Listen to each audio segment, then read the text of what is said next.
फडणवीस यांच्यावर टीका केलेली आहे. मराठीचा मुद्दा घेऊन ते आक्रमक होते. नाही, मराठीचा मुद्दा घेऊन या सरकारवर आक्रमक होण्याची आवश्यकताच नाही. मराठीच्या संदर्भामध्ये अभिजात भाषेचा दर्जा या सरकारमध्येच भारतीय जनता पार्टी व मित्रपक्षाच्या सरकारने दिला, जो काँग्रेसने कदापिही दिला नव्हता.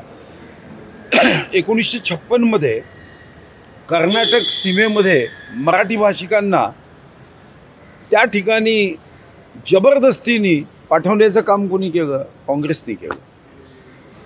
पंडित जवाहरलाल नेहरूंना तेव्हा समजवण्याचा प्रयत्न झाला की कारवार, निपाणी, बेळगाव, गुलबर्गा, रायचूर या भागांना देऊ नका, पण त्यांनी ऐकलं नाही. जबरदस्तीने कर्नाटकला जोडलं. मीच या संदर्भातला प्रश्न आत्ता विधानसभेत केला की कमीत कमी कन्नड भाषिक आपल्या मराठी भाषिकांवर त्यांची भाषा संपावी, नष्ट व्हावी, जी कधीच संपू शकत नाही, पण तो प्रयत्न ते करताय.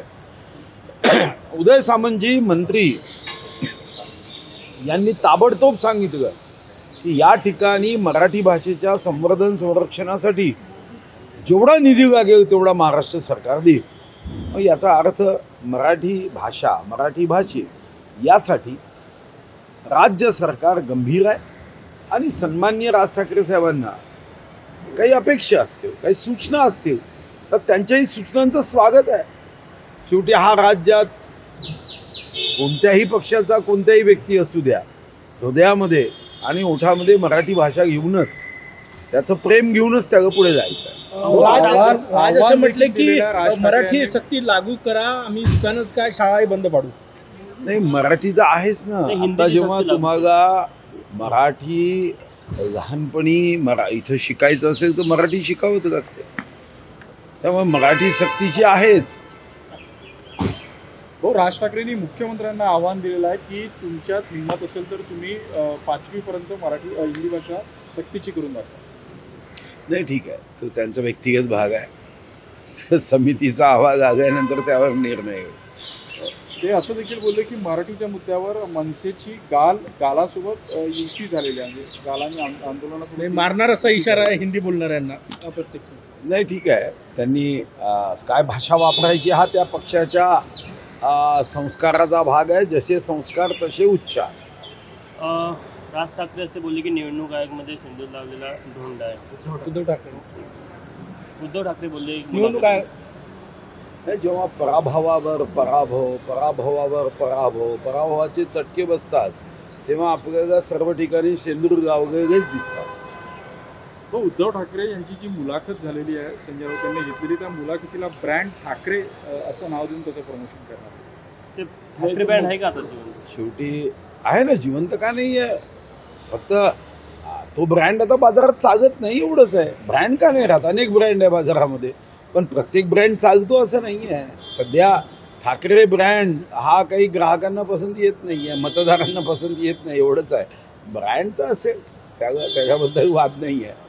उद्धव ठाकरेंनी असं देखील म्हटलेलं आहे की भाजपचं धोरण आहे सामान्य नागरिकांना चिंताग्रस्त करून आणि तोडाफोडा राज्य करा. हा, ते स्वतःला सामान्य समजत असतील तर ते चिंताग्रस्त झालेत, म्हणून त्यांना वाटतं की मी सामान्य आहे, पण ते बाकी लोक आहे, ते सामान्य जनता, ते आमच्यासोबत आहे. आणि मतदानातून EVM मशीनची बटन दाबून त्यांनी सांगितलं की त्यांचा पाठिंबा माझा आहे. ते सामान्य झालेत आणि ते मात्र चिंतेत आहे. हो, डायनॉसॉर कापला का शिंदेंनी 50 जागा मिळाल्या, जादूटोना करून मिळाला, असं उद्धव ठाकरे म्हणाले. आता राजकारणाचा स्तर डायनासोर, जादूटोना इथपर्यंत गेला आहे. जादूटोना करून जागा मिळाल्या असत्या तर जादूटोना करून आपल्या देशामधली गरिबी हटवता आली असती, देशामधला जो काही जातीयवाद आहे तो हटवता आला असता.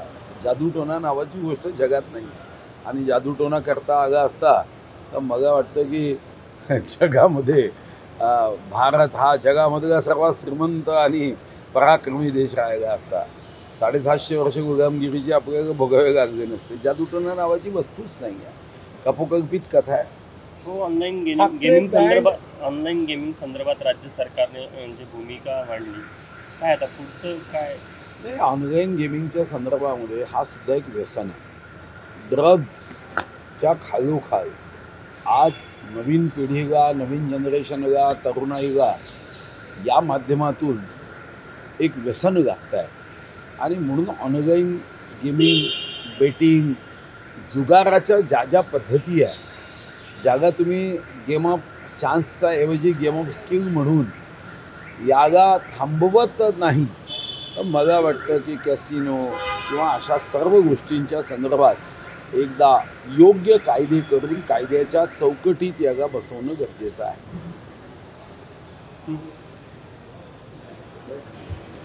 भाऊ, एक 1-2 हां, अजित भाऊ घ्या.